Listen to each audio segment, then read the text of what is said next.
melihatnya minyak urapan pada saat zaman Alkitab dulu. Saya mau melihat minyak urapan itu sekarang. Minyak urapan, mungkin sebagian ada yang ada di sini pernah merasakan apa itu minyak urapan dan pernah merasakan sentuhan minyak urapan. Saya yakin di antara di sini pernah ada juga begitu. Atau rumahnya pernah disentuh sama minyak urapan, atau tempat usahanya disentuh minyak urapan, mobilnya disentuh minyak urapan. Ya. Mungkin banyak yang melakukan itu. Atau pada saat sakit disentuh minyak urapan, dioles minyak urapan dan sebagainya.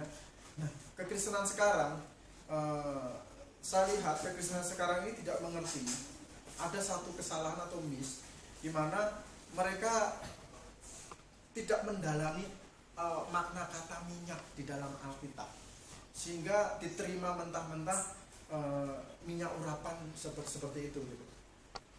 Pada waktu kerusuhan ini saya simpan satu minyak urapan, anointing oil, ada kode produksinya loh, ada kode produksinya loh. Iya. Ada kode produksinya ini masih orisinil, jadi dari sananya gitu, dari si pembuatnya itu minyak ini. Jadi tidak saya isi minyak yang lain-lain. Ini minyak ini. Nanti boleh dicium sendiri.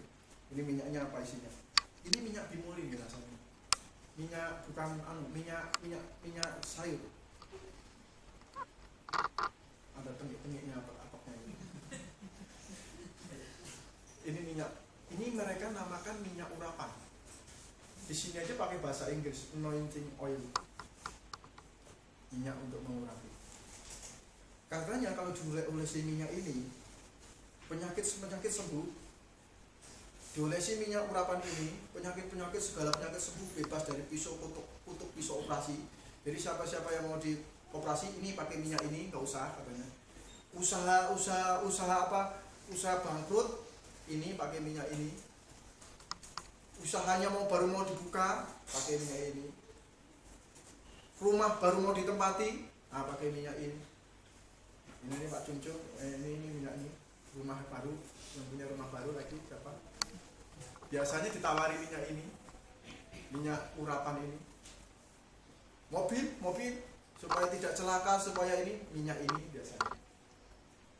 Tempat kerjaan baru, mejanya, kursinya pakai ini supaya naik tangga terus. Kadang-kadang ini minyak urapan.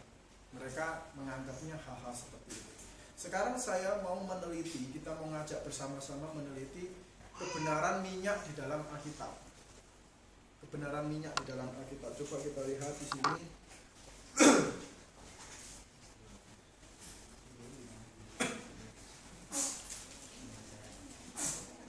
Yang pertama,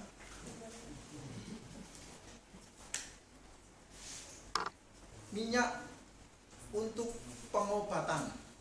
Ini bukan minyak urapan, ini minyak untuk pengobatan. Yakobus pasal 5 ayat 14. Minyak obat. Minyak obat ini Yakobus pasal 5 ayat 14. Boleh dibaca? Yakobus pasal 5 ayat yang ke-14. Kalau ada seorang di antara kamu yang sakit, baiklah ia memanggil para penatua jemaat, supaya mereka mendoakan dia serta mengolesnya dengan minyak dalam nama Tuhan. Ya, oke. Kata minyak itu bahasa Yunaninya elaion. Elaion itu minyak yang berfungsi sebagai obat. Jadi saya kalau datang ke tempat Pak Firman doain saya datang ke tempat Pak Heri sambil bawa obat. Jenis obatnya namanya bahasa Yunaninya elaion. Itu minyak yang berfungsi sebagai obat. Bukan minyak urapan. Ya, salah itu kalau kita pakai, saya datang ke tempat Pak Heri yang sedang sakit, saya bawa minyak ini, itu salah. Karena Pak Heri bukan mau jadi raja, tapi sedang sakit. Jadi harus saya bawain minyak elaion namanya. Jadi minyak obat fungsinya. Nah, minyak obat ini juga ada di dalam elaion ini, ada di dalam Lukas pasal 10. Lukas pasal 10 ayat yang ke-34.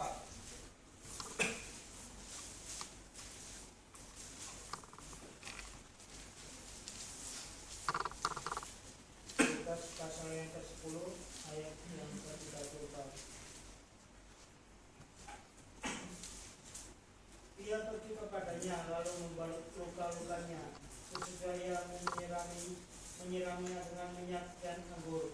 Kemudian ia menaikkan orang itu ke atas badan tunggangannya sendiri, lalu membawanya ke tempat penginapan dan merawatnya. Ya, ini tentang orang Samaria yang baik hati ya, yang sedang mengobati itu.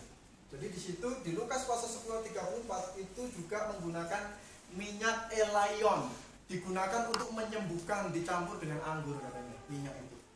Jadi disiram luka itu dengan minyak dan anggur. Katanya minyak itu kayak seperti minyak GPU atau minyak angin atau minyak yang berbau hangat-hangat begitu. Itu fungsinya mengobati minyak itu.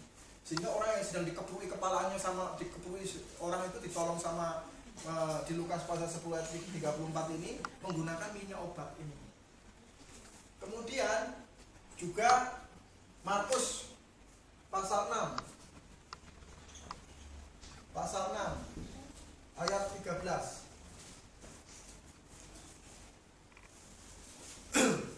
Markus pasal 6 ayat yang ke-13.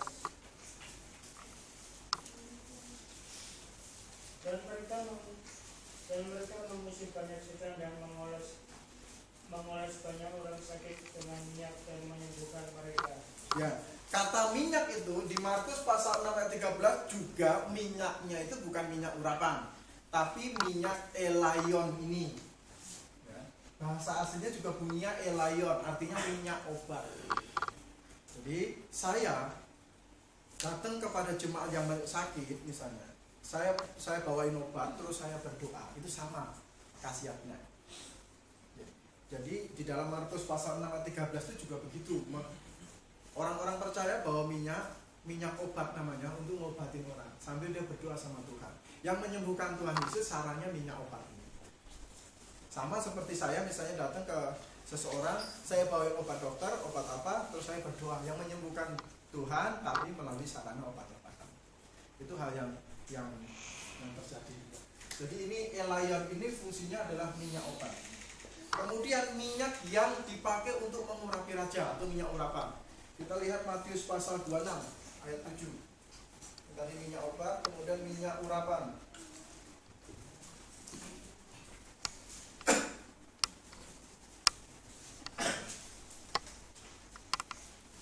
Matius pasal 26 ayat yang ke-7. Datanglah seorang perempuan kepadanya membawa sebuah bui bola berisi minyak yang mahal. Minyak itu dicurahkannya ke atas kepala Yesus yang sedang duduk makan.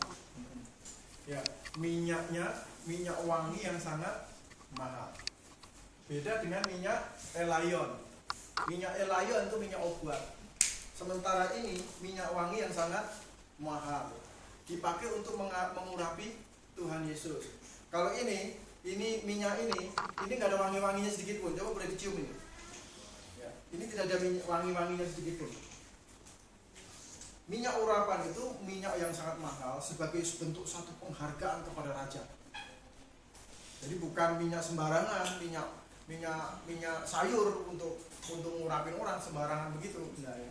Kemudian ada juga di dalam Yohanes pasal 12. Yohanes pasal 12 ayat 3.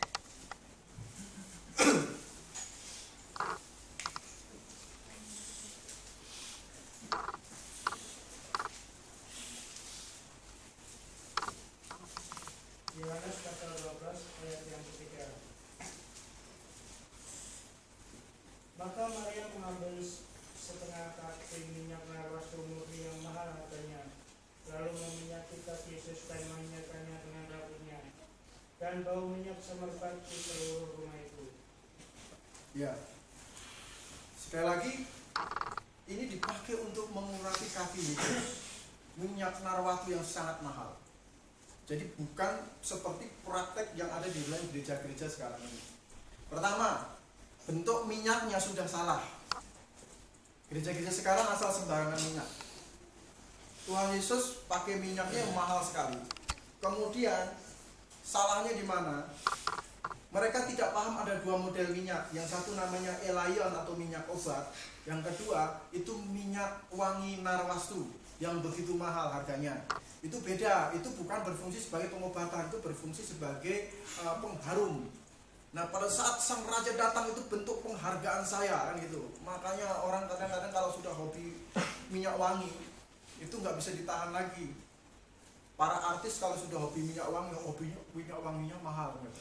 Ditahu harumnya, minyak murahan, minyak pasar tuwin, ini minyak Singapura ini. Wih, bagus ini. Mereka sudah tahu sekali baunya, sudah tahu dari baunya. Nah, bentuk satu penghargaan kepada seseorang, dan itu diberikan kepada raja.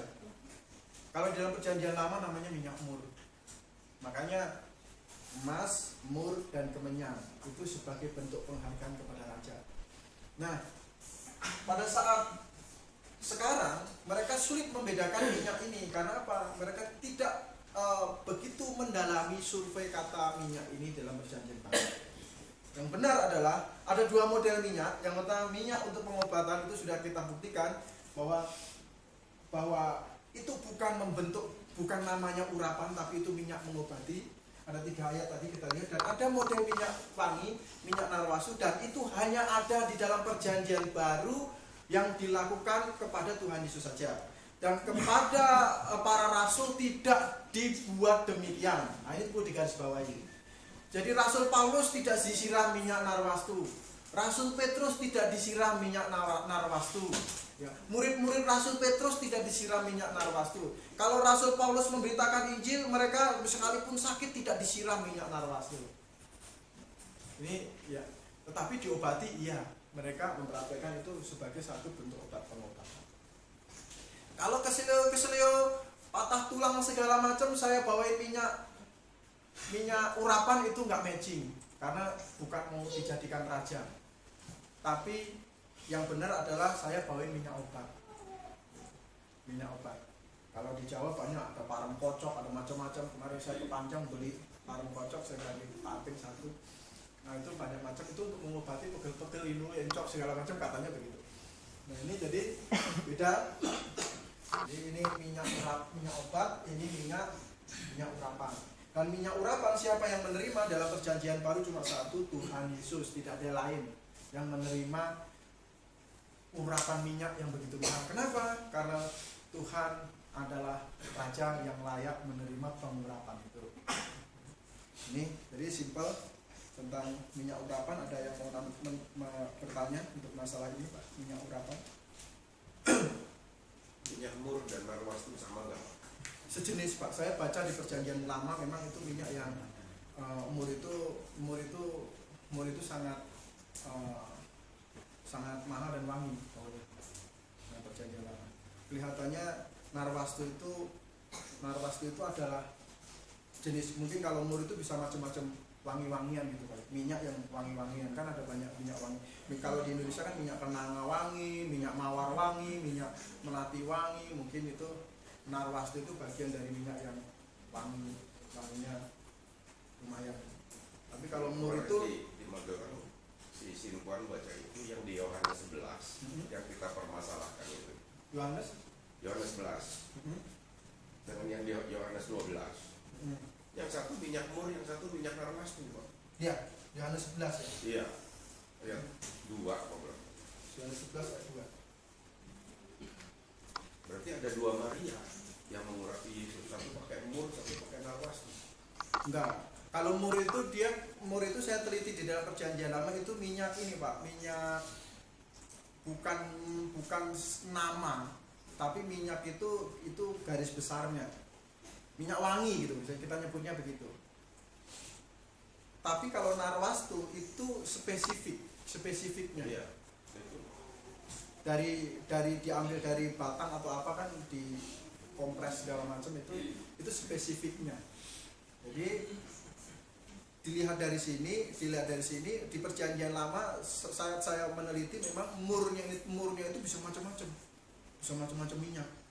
Bahkan waktu Daud dikasih sama raja-raja di seluruh dunia itu, katanya itu minyak itu banyak yang berdatangan, bahkan batu-batu mulia, batu-batu akik dikasih ke termasuk minyak, berbagai model minyak itu dikasihkan ke si Daud itu pun menggunakan bahasanya mur. Artinya saya melihat di sini untuk globalnya minyak yang mahal itu atau minyak wangi itu dinamakan mur, kemudian jenisnya macam-macam, misalnya minyak kenanga, minyak narwastu, minyak melati, minyak mawar, dan lain sebagainya. Kurang lebih mungkin begitu.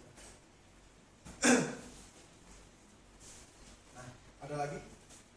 Minyak narwastu itu apa sampai sekarang masih ada Pak? Yang masih itu kan jenis tumbuh-tumbuhan kata narwastu. Di dulu ke sekarang. Ya kawan saya bawain sesuatu dari Israel memang spesial. Waktu dia bawain anggur itu enak sekali rasanya. Anggurnya aja spesial. Mungkin baunya juga. Kalau orang Arab kan baunya agak beda dengan orang, kalau kita lihat orang Arab, orang India baunya masing-masing beda-beda. Ada yang baunya sampai nggak hilang-hilang, itu apa itu? Baunya nggak hilang-hilang. Katanya bau minyak wangi yang paling bagus itu kalau orang lewat baunya masih kelihatan ketinggalan gitu. Bukan yang baunya campur sama keringatnya, lupa ini cuma Kalau baunya ketinggalan, nyaunya pun juga ketinggalan. oh ketinggalan. Teori itu nggak benar. Oh, jadi itu tetap hilang aja ya. Bukan ya, kalau pas lewat anginnya ini kita bisa bedain mahal sama murah. Nyaunya juga ketinggalan. Nah itu perlu belajar itu melihat minyaknya yang mahal apa. Minyak ketinggalan. Ya, oke. Minyak Pak, ya. itu si Samuel waktu cari si Daud